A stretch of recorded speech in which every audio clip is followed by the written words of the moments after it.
Hello and welcome back to me. Today I'm gonna teach you how to use variables in C++. Step 1. Make a new file and write #include less as iostream greater as and press enter after that.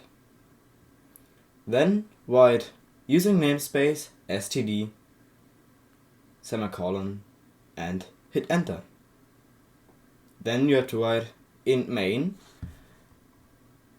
then parentheses, and then curly brackets, and go into the curly brackets.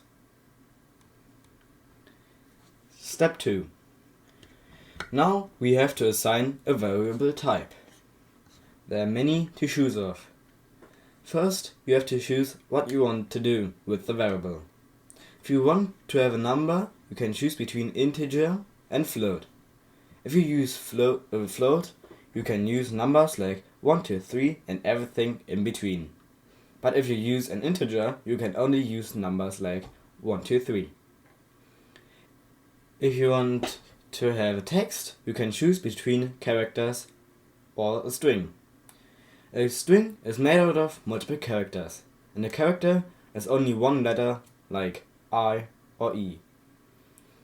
But if you want to have an on or off, you can use a bool.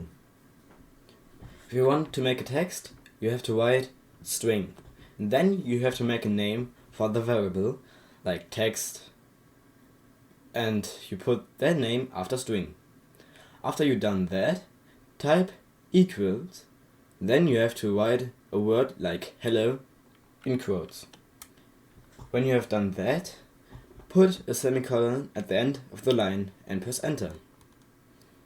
Step 3.